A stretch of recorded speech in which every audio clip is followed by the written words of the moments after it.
네, 여러분 안녕하세요. 네. 한 주가 갔죠. 한 주가 너무 빨리빨리 가는 것 같아요. 그쵸? 네, 오늘은 여기가 어디냐면요.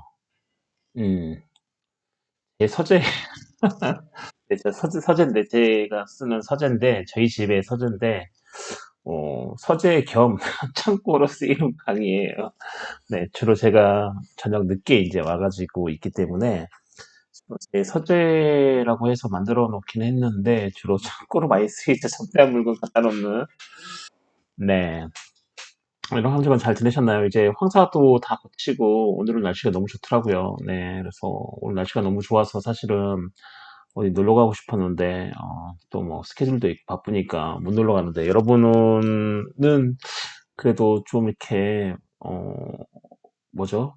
네, 이렇게 잘 이렇게 놀러 다니고 하면 좋을 것 같아요. 네, 물론 이제 뭐 코로나 때문에 많이 제약이 되긴 하지만 네, 그래도, 네, 가까운 곳에라도 나가셔가지고, 네, 힐링도 하고, 바람도 쐬고 하면 약간 기분 전환도 되고, 뭐, 좋지 않을까 생각합니다, 여러분.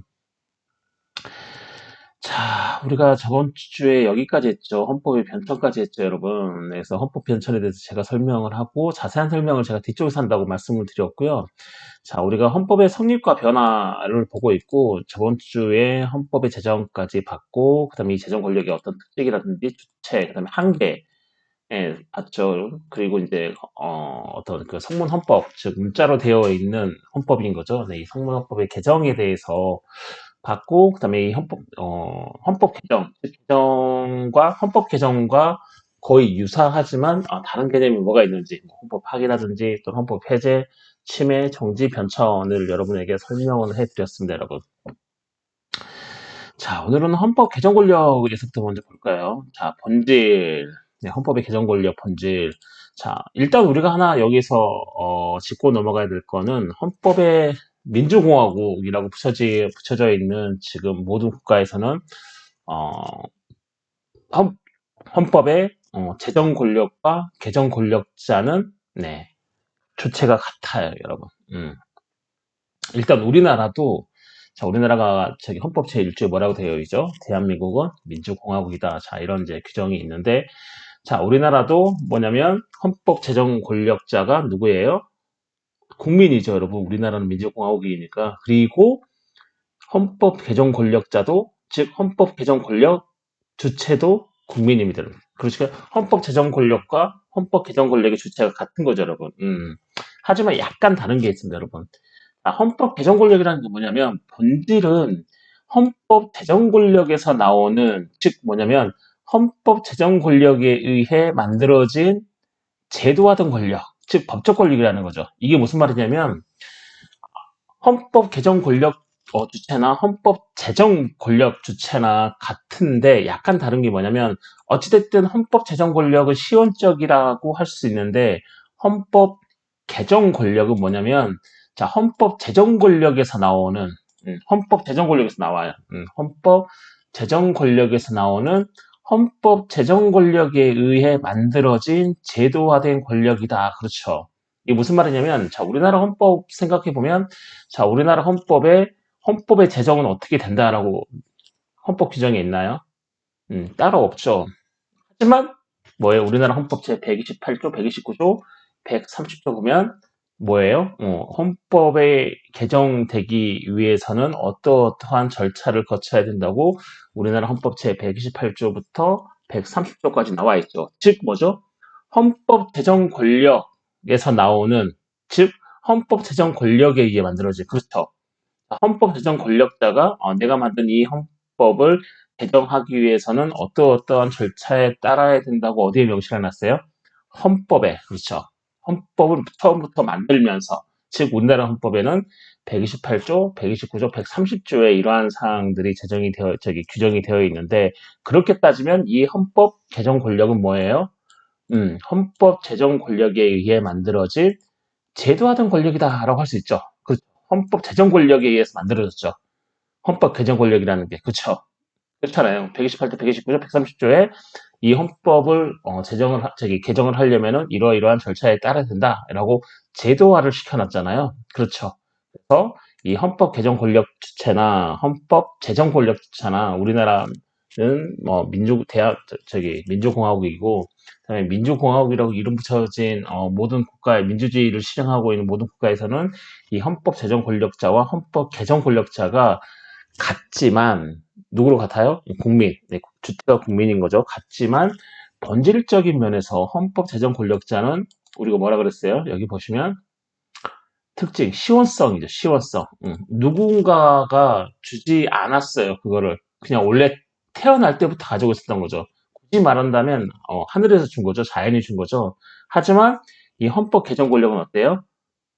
이거는 누군가가 줬죠. 누가 줬어요? 이 헌법 제정 권력자가 헌법 제정 권력에 의해 만들어진, 즉 헌법을 최초에 제정하면서 이 헌법을 개정하려면은 이러이러한 제도 또 이러이러한 절차를 따라야 된다라고 제도화를 시켜놨기 때문에 자, 이 헌법 개정 권력은 이 헌법 제정 권력에 의해 만들어진 제도화된 권력, 즉 법적 권력인 거죠. 그렇죠. 헌법 속에 명시를 해놨기 때문에 당연히 이 헌법 개정 권력은 당연히 법적 권력이 되는 거죠, 여러분. 이해하시나요, 여러분? 자, 헌법 개정 권력은 결국에는 헌법 제정 권력에 의해서 만들어진 제도화된 권력이기 때문에 당연한 논리적 귀결로 효력의 면에서는 헌법 개정 권력은 헌법 구성권으로서의 시원적 헌법 구성권인 헌법 제정 권력보다 하위의 효력을 가진다. 그렇겠죠, 여러분. 헌법 개정 권력은 당연히 헌법 제정 권력에 의해 만들어진 권력이기 때문에 그 효력도 헌법 개정 권력은 헌법 제정 권력보다는 어디에요? 밑에, 하위의 효력을 가진다. 이런 거죠. 즉, 헌법 개정권은 자, 헌법 제정권에 의해 미리 개정 절차 등의 제도가 마련되어 구성되는 권력이다. 이런 거죠, 여러분. 이해 가시나요? 주체는 같아요. 헌법 제정 권력자도 그렇고 헌법 개정 권력자도 그렇고 이 민주공화국 즉 민주주의하고 공화국에 합쳐진 이 민주주의를 실현하고 있는 모든 국가에서 헌법 제정 권력자와 헌법 개정 권력자는 일치하죠. 누구로? 국민으로. 하지만 굳이 헌법 제정 권력자와 헌법 제정 권력과 헌법 개정 권력을 비교하여 차이점을 말한다면 당연히 헌법 제정 권력이 우선하죠. 왜냐하면 얘는 태어날 때부터 가지고 태어나는 거고 헌법 개정 권력은 헌법 제정 권력에 의해서 만들어진 거기 때문에 당연한 논리적 귀결로 효력도 헌법 제정 권력이 더 위에 있고 헌법 개정 권력이 더 아래에 있는 거죠, 여러분. 이해 가시나요, 여러분?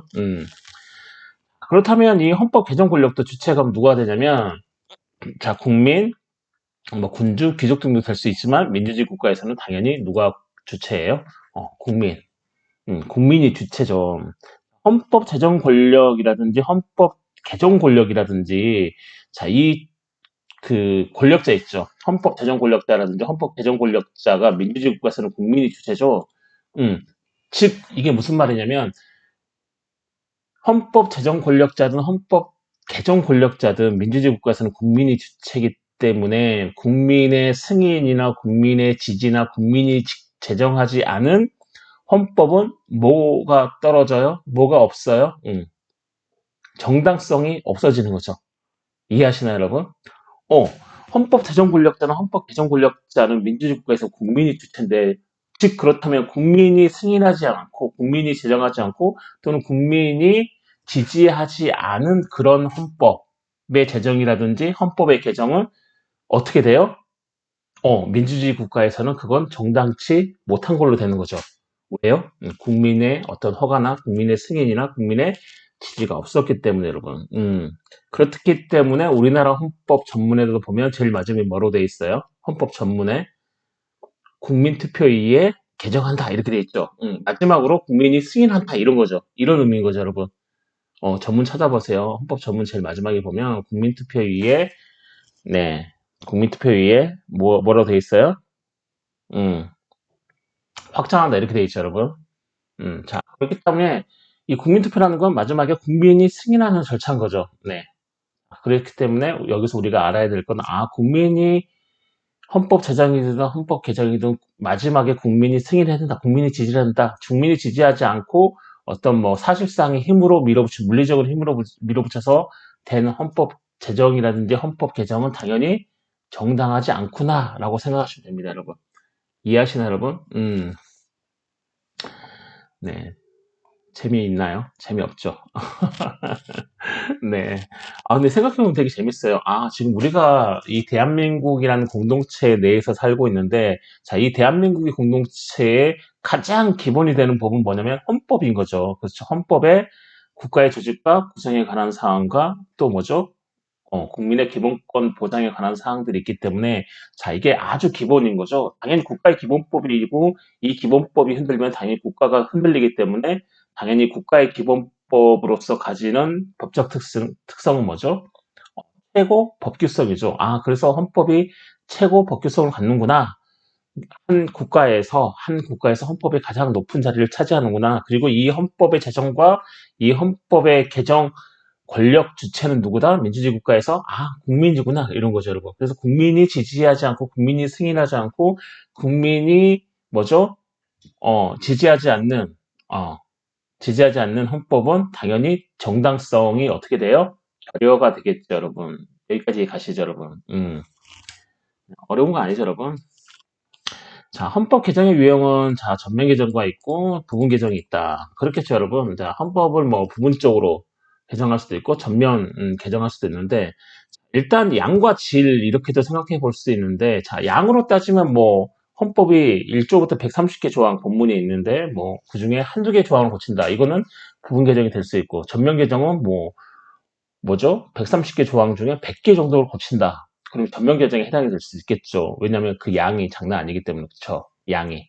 하지만 달리 한번 생각해 보면 자, 부분 개정이라는 거는 헌법이 물론 1조부터 130조까지 다 중요하지만 어떤 뭐 국가의 기관의 조직과 구성에 관한 그런 사항들을 아무리 많이 고친다고 하더라도 뭐죠? 별로 영향이 많이 없겠죠. 물론 영향이 있을 수는 있겠죠. 이해 가시나요? 그러니까 헌법 조항 중에 덜 중요하고 더 중요하고를 따졌을 때 덜 중요한 것들을 아무리 많이 고쳐도 이거는 부분 개정에 해당될 수 있다. 이런 거죠. 질로 따지면. 하지만 헌법의 헌법 조항 중에 중요하고도 더 중요한 거는 한두 개만 고쳐도 헌법 전반에 미치는 영향이 크기 때문에 이거는 또 어떻게 생각해 보면 뭐에 해당될 수도 있죠? 전면 개정에 해당될 수도 있겠죠, 여러분. 이해 가시나요, 여러분?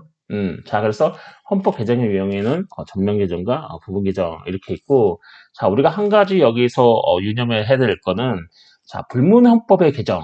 자, 불문헌법이라는 건 뭐예요? 문자로 되어 있지 않는 헌법 말하는 거죠, 여러분. 네, 관습헌법. 그렇죠. 대표적으로. 자, 이 불문헌법의 개정도, 자, 개정을 하기 위해서는 명시적인 헌법 개정 절차에 따라야 한다. 이겁니다, 여러분.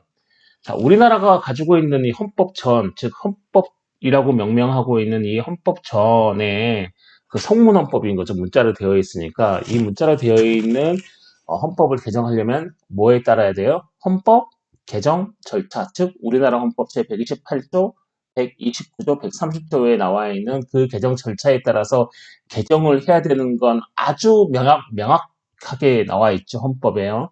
하지만 여기서 우리가 한 가지 더 주의를 해야 되는 건, 자, 성문헌법이 아니고, 자, 문자로 되어 있지 않는 이 불문헌법, 즉, 대표적으로 관습헌법을 쓰는데, 이 불문헌법의 개정을 하기 위해서는 명시적인 헌법 개정, 즉, 우리나라 헌법 제128조, 129조, 130조 조항의 절차에 따라서 개정을 해야 된다라고 누가 그랬어요? 헌법재판소에서 2004년도 자, 헌마 554 결정에서 땅땅땅 두드려서 야, 불문헌법도 개정하려면은 당연히 이건 헌법이기 때문에 명시적인 헌법 개정 절차에 따라야 돼. 라고 이게 헌법재판소가 이러한 태도를 취하고 있는 거죠, 여러분. 이해하시나요, 여러분? 그래서 지금 뭐 여러분 잘 알다시피 2002년도에 헌재가 그랬죠. 뭐 대한민국의 수도는 서울이다. 이거는 우리나라 헌법에 없죠. 그래서 이거는 야, 관습헌법이다 이라고 헌법재판소가 땅땅땅 두드렸죠, 여러분. 그래서 만약에 그럴 리는 없겠지만 대한민국의 수도가 서울이 아니고 대한민국의 수도는 부산으로 하자 또는 대전으로 하자 또는 광주로 하자. 자, 이렇게 하려고 하면 물론 그거를 성문, 즉 헌법전에다가 명시를 해버리면 그렇지 않지만 자, 개정을 한다. 이거는 근데 성문헌법이 아니잖아요. 그렇죠. 대한민국의 수도는 서울이 아니고 성문헌법이 아니고 자, 불문헌법인데 그 불문헌법을 고치더라도 뭐죠? 뭐 예를 들면 대한민국의 수도는 뭐 세종이다. 뭐 이렇게 고친다고 한번 생각을 해보세요. 자, 이러한 불문헌법을 고치는 것도 헌법재판소는 다 명시적인 헌법 개정, 즉 128조, 129조, 130조에 따라서 개정을 해야 된다라고 보고 있는 겁니다, 여러분. 그렇게 헌법재판소에서 땅땅땅 두드렸다 이거죠, 여러분. 이해 가시나요, 여러분?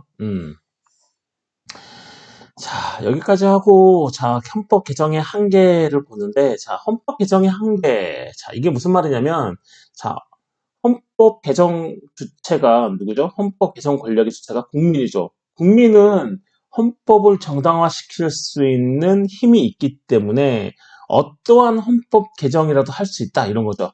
어떻게 해도 할 수 있다. 이해 가시나요?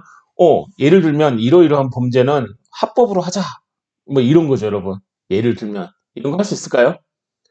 즉 국민이 원하면 뭐든지 다 할 수 있다. 그게 무슨 뭐 범죄든 또는 누구를 막 떤 집단을 따돌리는 거든 뭐 뭐든 하여튼 여러분이 상상할 수 있는 모든 악한 거를 국민이 당연히 헌법에서 뭐죠? 중요한 주체인 거죠.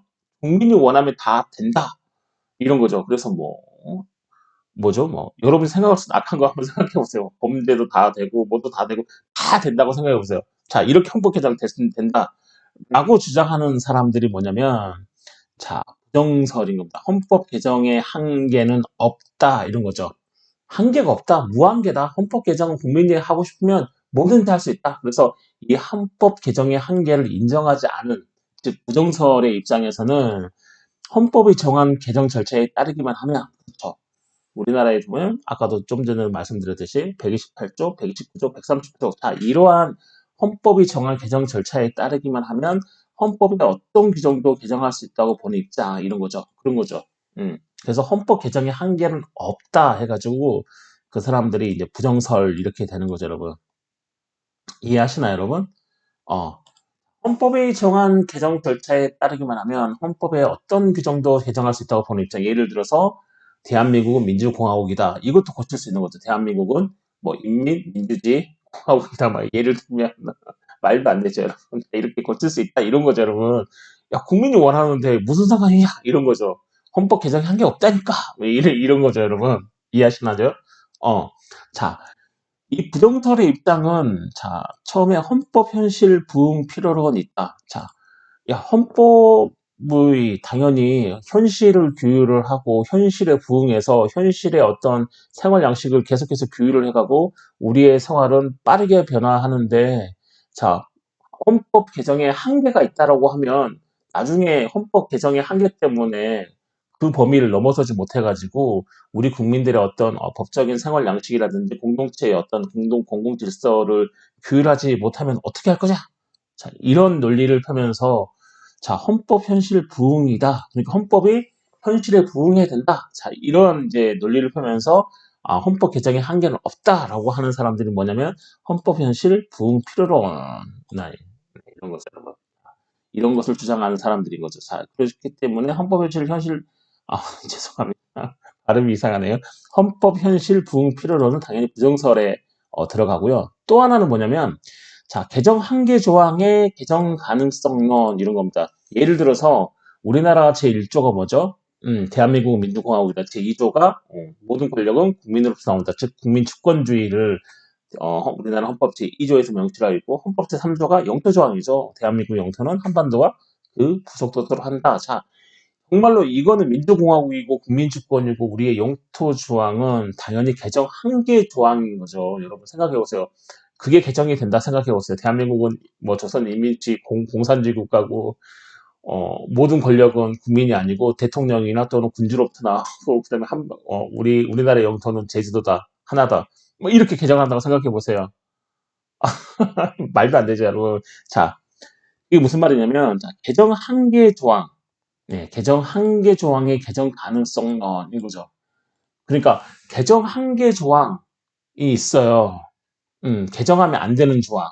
그런 거 예를 들면 우리나라 보면 100이란다. 저기 그 대한민국 헌법 제1조 2조 3조 개정 한계 조항에 개정 가능성이 있다. 이런 거죠. 개정 한계 조항의 개정 가능성론. 자, 이게 바로 부정설인 거죠. 개정하지 말아라. 이거는 개정 안 된다. 그렇게 딱 못을 박아 놓는 거죠. 개정 한계 조항을 딱 헌법 속에 명시를 해 놓는 거예요. 야, 대한민국 헌법 제1, 2, 3, 예를 들어서 헌법 우리나라 131조는 없는데 131조에 우리나라 헌법 제1조, 2조, 3조는 개정하면 안 된다.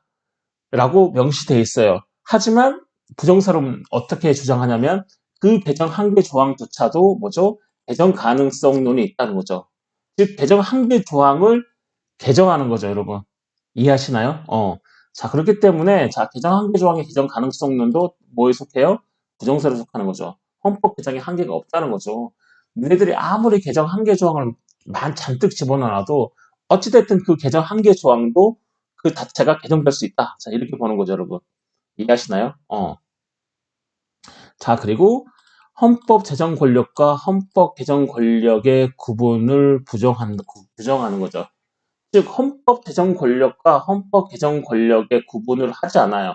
같다고 봐요. 물론, 민주주의 국가에서는 헌법 제정 권력도 주체가 국민이고, 헌법 개정 권력 주체도 국민이지만, 헌법 제정 권력자가 헌법 개정 권력자하고 아예 구분 없이 해요. 결국은 헌법을 개정하는 것도 뭐예요? 헌법을 개정하는 거 아니냐? 이런 거죠. 아니, 너 앞에서 헌법 제정하는 사람들은 창조성을 갖는다며? 이런 거죠, 여러분.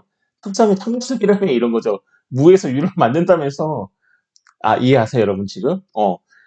물론 민주주의 국가에서는 헌법 제정 권력자도 국민이고, 헌법 개정 권력자도 국민이에요. 근데, 자, 이 헌법 개정에 한계가 없다. 그러니까 한계가 없다. 이 부정설 입장에서는 뭐라고 하냐면, 어찌됐든 헌법 개정 권력자나 헌법 개정 권력자를 구분하지 않아요. 걔가 걔 아니냐? 그러면 걔가 개정하는 거지만 실제로 제정하는 게 아니냐? 그런 거죠, 여러분. 우리가 헌법을 국민이 개정한다지만 실제로는 헌법을 제정하는 게 아니냐? 이렇게 되는 거죠. 구분을 안 하는 거죠. 근데 우리는 앞서서 우리는 구분을 했죠. 그렇죠? 헌법이 물론 주체는 같아요. 권력자는 국민이라는 주체인데 국민이 한번 헌법을 제정하고 나면 헌법을 개정하기 위해서는 헌법 개정 절차에 따라서 헌법 제정 권력자가 만들어 놓은 어떤 제도적인 거에 따라서 헌법 개정 권력은 제도화된 권력으로서 작용한다. 그래서 뭐 효력도 헌법 제정 권력이 더 위고 헌법 개정 권력은 하위의 효력이다. 이렇게 약간 구분을 두는데 이 부정사례 입장에서는 야 헌법 제정 권력자나 헌법 개정 권력자가 국민으로 똑같은데 결국에는 국민이 얘기하면 이게 헌법 제정도 되고 헌법 개정도 된다. 뭐가 다르냐 이런 거죠, 여러분. 그렇기 때문에 뭐든지 할 수 있다. 헌법 개정 다 가능하다 이런 거죠. 즉 헌법 개정에 한계가 없다. 자, 이렇게 주장하는 거죠, 여러분. 이해하시나요, 여러분? 음, 재밌는 발상이죠, 여러분. 네, 그럴듯하죠. 약간 막 소피스트 같죠. 개변 같죠, 여러분. 먹고 이렇게 할 일 없나? 이런 거죠. 말장난 같기도 하고, 여러분. 하지만 중요합니다, 여러분. 자, 긍정론을 볼까요? 긍정론. 자, 헌법 개정의 한계에 대한 긍정론. 즉, 헌법 개정의 한계는 있다. 이걸 인정하는 사람들이 긍정론인 거죠. 아, 긍정한다. 헌법 개정의 한계 당연히 있지. 라고 얘기하는 겁니다, 여러분. 야, 물론 헌법 개정을 민주주의 국가에서는 국민이 주체가 돼서 하고 있지만 당연히 헌법 개정에 한계는 있다. 국민이 원한다고 해서 마구잡이로 다 할 수 있는 거 아니다. 자, 이렇게 주장하는 사람들이 헌법 개정에 한계는 있다라고 하는 긍정론인데, 자, 처음에 동일성 이론인 거죠. 자, 헌법 규범의 동일성, 계속성을 파괴하는 헌법 개정은 이루어질 수 없다. 이런 거죠. 동일성 이론. 이게 동일성 이론이라는 겁니다, 여러분. 지금 무슨 말이냐면 헌법 제1조부터 130조는 서로 유기적인 관계를 맺어서 하나의 체계적으로 뭐죠? 동일하고 계속적으로 지속성을 가지고 딱 유기적으로 관계를 맺고 이렇게 하나의 체계로 되어 있는데 자, 이러한 체계를 완전히 파괴하는 그렇죠. 이러한 체계, 이 동일성, 헌법 규범의 동일성인 거죠. 헌법은 1조부터 130조까지 어떤 유기적인 체제를 가지고 동일성, 있죠. 동일성과 계속성의 어떤 그 원리에서 딱 하나로 뭉쳐져 있는 체계적인 규범인데 이 체계적인 규범을 파괴하는 이런 헌법 개정은 이루어질 수 없다라고 보는 거죠. 그게 바로 동일성 이론인 겁니다. 그러니까 헌법 개정을 하는 건 좋은데 헌법 그 자체, 이 동일성을 파괴하는 그런 건 안 된다. 그렇기 때문에 여기에 대한 한계가 있다. 거기까지가 한계다. 헌법 개정은. 자, 이렇게 주장하는 사람들이 동일성 이론을 네, 주장하는 사람들이고 근본 실정법 질서 유지론, 근본 실정법. 자, 근본 어떤 근본이 되는 거죠. 실정법은 뭐죠? 우리 사회에 통용되는 이 법을 실정법이라고 그러고 이 법이 질서를 유지한다 했을 때 이걸 합쳐가지고 우리는 근본 실정법 질서 유지론 그러는데 무슨 말이냐면 자, 헌법은 국가의 근본 체제를 규정하고 있으므로 그렇죠. 그렇죠. 국가의 조직과 구성에 관한 사항들과 국민의 기본권 보장에 관한 사항들을 어디서 규정하고 있어요? 헌법이 규정을 하고 있기 때문에, 그렇죠. 그렇기 때문에 헌법이 국가의 기본법이 되는 거죠, 여러분. 헌법은 국가의 근본 체제를 규정하고 있죠. 자, 근본 실정법이죠, 그렇죠. 근본 체제를 규정을 하고 그 헌법이 우리의 공동체 현실에 지금 작용을 하고 있기 때문에 실정법인 거죠. 우리 사회에 통용되는 법, 그렇죠. 근본체를 규정하고 있으므로 이러한 근본체제의 변화를 가져오는 것은 자, 헌법 개정으로 불가능하고 헌법 제정이 된다고 보는 이론이다. 이런 거죠. 즉 뭐냐면 야, 헌법 개정을 하는 건 좋은데 그 헌법 개정이 우리의 근본 체제를 무너뜨리는 이 근본적인 체제의 변화를 가져오는 것은 안 된다 이런 거죠, 여러분. 근본적인 체제의 변화를 가져오기 전까지는 가능하다. 하지만 근본적인 체제의 변화를 가져오는 것은 헌법 개정으로는 불가능하다. 이런 거죠. 거기까지가 헌법 개정의 한계다. 만약에 이 근본적인 체제의 변화를 가져오고 싶으면 뭘 해라? 헌법 제정을 하면 된다. 이런 거죠, 여러분. 그래서 이거 여기까지가 헌법 개정의 한계다. 이렇게 보는 거죠, 여러분. 이해하시나요, 여러분? 자, 자연법론. 자, 실정 헌법 규범 위에 보다 근본적인 자연법적 규범이 있다고 보고 이를 침해하거나 무시하는 헌법 개정은 안 된다고 보는 입장이 바로 자연법론이라는 게 자연법론. 자연법론은 뭐냐면 쉽게 말하면 자연의 이치인 거죠. 물은 높은 데서 낮은 데로 흐르고 그렇죠, 여러분. 불은 켜면 뜨겁고 그렇죠. 네, 뭐 그런 거죠. 자연의 이치인 거죠, 여러분. 네, 이해하시나요? 바람은 찬 데서 더운 데로 부르고 맞죠? 찬 데서 더운 데로 불잖아. 막 이런 자연의 이치인 거죠. 아니, 그런 거죠. 자연법론이라는 게 뭐냐면 아무리 헌법이 당연히 국민이 어떤 개정의 권력 주체가 돼가지고 바꾸기도 하지만 개정을 하지만 그 국민조차도 이 지구라는 이 자연 속에 살고 있기 때문에 어떻게 이게 자연의 이치를 뭐죠 무너뜨릴 수 있겠느냐 국민의 어떤 합의로 그런 거죠, 여러분. 자식이 부모님이 자식을 사랑하는 거, 그다음에 뭐죠? 남녀가 사랑해서 결혼하는 거 이런 자연의 많은 이치들을 어떻게 헌법을 제정함으로써 그런 것들을 다 무너뜨릴 수 있겠느냐 이런 거죠. 이해하시나요, 여러분? 자연 속의 어떤 자연의 어떤 이치 순리는 헌법 개정으로도 하지 못한다 이런 거죠, 여러분. 그래서 그걸 주장하는 뭐죠? 어, 공동론이 바로 이 자연법론이라는 겁니다. 이 자연법론. 헌법 개정은 니네들이 알아서 하면 되는데 이 자연법에 어긋나는 자연의 이치, 뭐죠? 자연의 섭리? 그렇죠. 섭리에 어긋나는 것은 안 된다라고 주장하는 이제 사람들이 이 자연법론이고요. 자, 그리고 계약금지론. 계약금지론 한번 읽어볼게요. 헌법규범은 발전적인 개선을 위하여 개정될 수 있을 뿐이고 계약을 가져와서는 안 된다고 하는 입장. 그런 거죠. 헌법 개정이라는 게 우리의 삶을 조금 더 윤택하게 하고 어떤 국민의 헌법의 전제 목적이 뭐냐면 국민의 기본권을 최대한 보장하는 데 있는데 그런 국민의 기본권을 보장하고 개선하고 좋게 하는 그런 쪽으로 개정은 가능하지만 국민의 기본권을 점점 축소시키고 없애버리는 그런 계약적인 개정은 되지 않는다. 이런 거죠. 거기까지가 헌법 개정의 한계다. 계약 금지론 이런 거죠. 계약. 크게 개정하면 안 된다. 이런 얘기입니다, 여러분. 이해하시나요? 자, 그리고 권력 단계론. 자, 앞서서 헌법 제정권자가 헌법 개정권자보다 조금 더 위에 있죠, 여러분. 헌법 제정 권력이 헌법 개정 권력보다는 위에 존재하죠. 상위에 존재하죠. 그래서 이 헌법 제정권자의 의사를 무시해서는 안 된다고 하는 입장. 그런 거죠. 최초에 이 헌법을 만들 때 헌법 제정권자가 자, 이렇게 해서 헌법은 자, 우리가 만든 헌법은 이런 거야. 라고 이런 의미에서 재정의 동기, 즉 재정을 했는데 이러한 그 의미에서 벗어나는 뭐죠? 헌법 개정은 안 된다는 거죠. 즉 헌법 제정권자의 의사를 무시하면 안 된다는 거죠, 여러분. 이해하시나요? 그런 거죠, 여러분. 그리고 헌법 규범 단계론. 자, 헌법액은 헌법 개정으로 변경할 수 없으므로 헌법 개정의 한계를 이룬다고 보는 입장. 우리가 이게 첫 시간에 했나요? 저 여러분 기억나시나요? 칼 슈미트 해가지고, 자, 헌법 조항 간에 어때요? 우열이 있다. 그래서, 자, 제일 첫 번째 대빵이 누구였죠? 헌법 제정. 헌법 제정이죠. 헌법 제정. 헌법 제정 조항. 자, 헌법 제정 조항이 가장 첫 번째 형이고, 두 번째가 헌법 핵, 세 번째가 헌법 개정, 네 번째가 헌법률 이렇게 얘기했죠. 자, 이래서 헌법 핵은 뭐죠? 헌법 개정 조항으로도 개정이 불가능한 조항을 우리가 뭐라 그랬냐면 헌법 핵. 예를 들면 대한민국은 민주공화국이다. 대한민국의 주권은 국민으로부터 나온 국민에게 있다. 이런 거죠. 국민주권론, 그다음에 뭐 한반도, 와크 구속도서, 영토 조항. 자, 이런 것들은 헌법 핵이라서 헌법 개정 조항, 즉 128조, 129조, 130조로도 이러한 헌법 핵은 개정하지 못한다. 이런 거죠. 즉 헌법 규범 단계론인 거죠. 그렇죠, 여러분. 그래서 헌법 핵은 헌법 개정으로도 변경할 수 없다. 이런 거죠, 여러분. 그렇기 때문에 이게 바로 헌법 개정의 한계를 이룬다고 보는 입장이다. 자, 이런 겁니다, 여러분. 이해 가시나요, 여러분?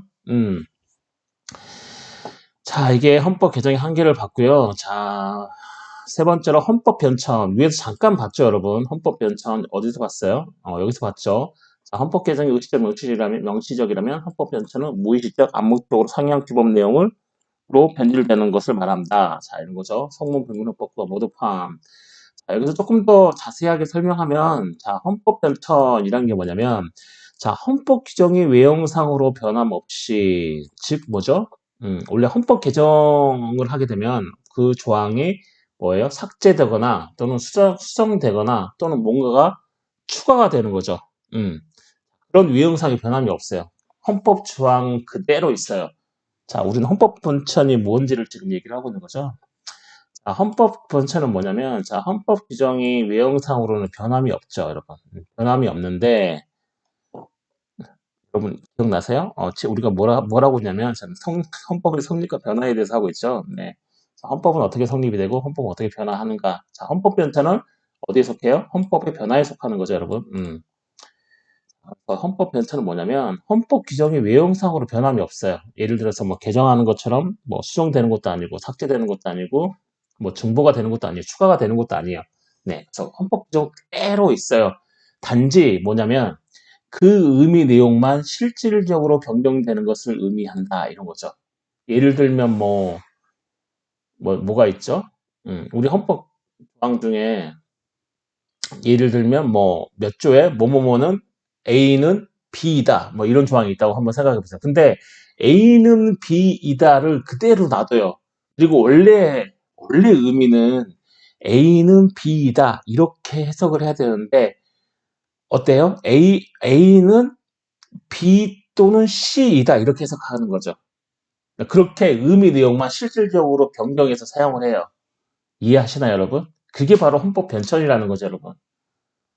헌법 변천은 여러분 잘 아셔야 돼요. 이거 되게 카멜레온 같은 애예요. 헌법 변천이. 자, 헌법 변천은 뭐냐면 다시 한번 설명을 하면 헌법 조항은 그대로 있어요. 헌법 조항은 변하지 않아요. 단지 뭐만 변하냐면 실질적으로 그 조항이 내포하고 있는 의미만 달리 사용하는 거죠. 예를 들면 A는 B다라는 조항이 있으면 원래는 A는 B다라고 해야 되는데 A는 B 또는 C다. 자, 이렇게 하는 거죠. 이렇게 해서 헌법 규정을 의미 내용을 실질적으로 변경을 해요. 그리고 그 헌법 변천이 성립되어 그 변경된 의미로 관행화된 것이 자, 헌법이 되는 거고요. 자, 그렇다면 왜 이런 헌법 변천이 필요할까요, 여러분?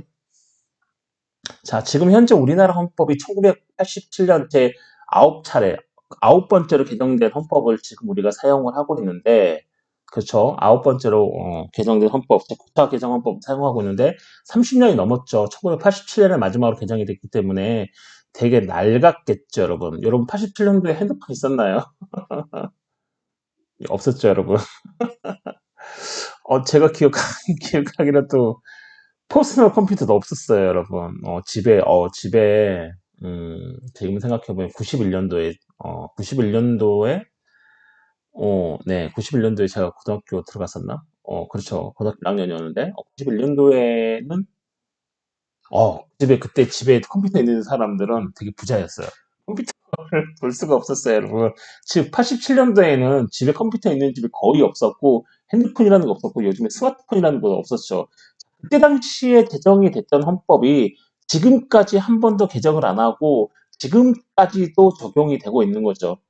자, 아무리 헌법이 국가의 기본법이고 어떤 국가의 최고법이고 하지만 당연히 그 내용이 1조부터 130개 조항밖에 되지 않고 우리 대한민국 공동체가 살고 있는 국민의 생활 양식은 매우 다양한데 당연히 30년 전에 제정했던 그 헌법이 지금까지 제대로 규율을 하고 있을 거라고 보나요? 그쵸? 힘들겠죠. 헌법이 무슨 맞는 법도 아니고, 그렇죠. 괴리가 많겠죠. 그렇죠. 헌법의 규정과 또는 헌법이 규율하고 있는 지금의 공동체 현실, 우리 대한민국의 현실, 공동체 현실과는 당연히 괴리가 커지겠죠. 점점 시간이 지나면서 더 커지겠죠. 근데 개정을 해야 되는데, 개정을 해야 되는데, 개정이 쉬워요, 여러분? 쉽지 않죠, 여러분. 그렇죠. 헌법 개정하기 쉽지 않죠. 그렇다고 어떤 헌법적 문제나 헌법적 분쟁이나 헌법적 충돌이 생겼는데 그러한 문제를 해결을 안 하고 넘어갈 수는 없잖아요. 이해하시나요? 그래서 뭐라 하냐면 헌법 변천이라는 개념을 사용하는 거죠. 원래 의미는 A는 B다 여기에 멈춰 있는데 그걸 조금 더 달리 확대 해석하거나 또는 우회해서 해석해서 A는 B 또는 C이다 라고 해석을 해서 어떤 헌법적 문제나 헌법적 충돌에 적용을 해요. 그 문제를 해결하기 위해서. 그렇다고 A는 B다인데 그거를 조금 더 뭐 확대 해석했거나 달리 해석했다고 그게 뭐죠? 헌법 위반이 되진 않죠. 당연히 헌법에 완전히 배치되게 해석하면 당연히 그거는 안 되는 거죠. 자, 헌법 변천은 그래서 뭐냐면 헌법 개정의 한계가 되는 거죠. 이해하시나요? 음, 이해 가나요? 어떤 얘기냐면 헌법, 그러니까 뭐 이런 거죠. 계속해서 헌법 문제나 헌법적 충돌이 생겨가지고 헌법을 계속해서 변천해서 사용해요. 원래 의미는 A는 B인데 갑자기 A는 B 또는 C이다 또는 A는 B 또는 C 또는 D이다. 계속해서 이렇게 해석해서 헌법 변천을 해요. 달리 개념을 계속해서 해석을 해가지고 어떤 헌법적 문제나 분쟁을 해결했는데 이제는 더 이상 헌법 변천 이거보다 더 하게 되면 완전히 헌법에 위반되게 되는 거예요. 그럴 때는 뭐죠? 그때는 헌법 개정해야겠죠, 여러분. 이해하시나요? 그렇죠. 더 이상 변천하게 되면 이것은 완전히 헌법의 어떤 질서라든지 뭐죠? 헌법의 의미를 완전히 변질되게 해석해가지고 완전히 헌법이 위반되는 게 되기 때문에 그때서 비로소 뭐예요? 헌법 개정이 논의된다 이런 거죠, 여러분. 즉 고상한 말로 하면 헌법 변천의 가능성이 다한 경우에 그래서 변천하고 사용해서 변천하고 이렇게 사용했는데 결국엔 조금 더 가면 이건 완전히 헌법 위반이나 더 이상 안 돼. 자 이럴 때 뭐냐면 즉 헌법 변천의 가능성이 다한 경우에 헌법 개정이 논의된다. 즉 뭐냐면 헌법 개정은 헌법 변천의 한계적 기능을 수행한다. 자 이런 말이 되겠죠. 그렇죠, 여러분. 헌법 개정이라는 것은 헌법 변천의 한계. 더 이상 변천으로 처리를 할 수 없을 때, 뭐죠? 헌법의 개정이 문제가 되는 거죠, 여러분. 음, 이해하시나요, 여러분? 그렇기 때문에, 뭐, 그쵸. 헌법의 조항을 달리 해석하는, 헌법 조항은 그대로 놔두고, 헌법 변천이라는 것은 뭐냐면, 헌법 조항은 그대로 놔두고, 자, 이 조항을 계속해서 확대 해석하고, 다르게 해석하고, 다른 의미로 해석하고, 하지만 그 해석이 당연히 헌법의 위반은 아니고, 근데 계속해서 이렇게 변천을 사용하다 보면, 뭐죠? 언젠간 헌법이 위반될 수도 있겠죠, 완전히. 그렇죠. 지금은 30년밖에 안 지났지만, 이거를 100년, 200년, 300년 지나고도 계속해서 지금의 헌법을 사용한다고 해보세요. 그때는 우리가 하늘을 날아다닐 수도 있고 인간이 영원히 죽지 않을 수도 있는데 당연히 안 맞겠죠. 그럴 때도 반드시 개정을 해야겠죠. 즉 뭐냐면 헌법 변천을 하다가 더 이상 변천이 불가능할 때, 즉 완전히 헌법이 위반되게 생겼을 때, 그래서 그때 당시에 논의되는 게 대두되는 게 뭐냐면 자 헌법 개정이 대두가 된다. 자 이런 겁니다, 여러분. 자 이해하시나요, 여러분? 자, 여기까지 하고 저희는 제 5주차 헌법과 민주주의 강의안을 하도록 하겠습니다. 여러분 잠시 쉴게요, 여러분.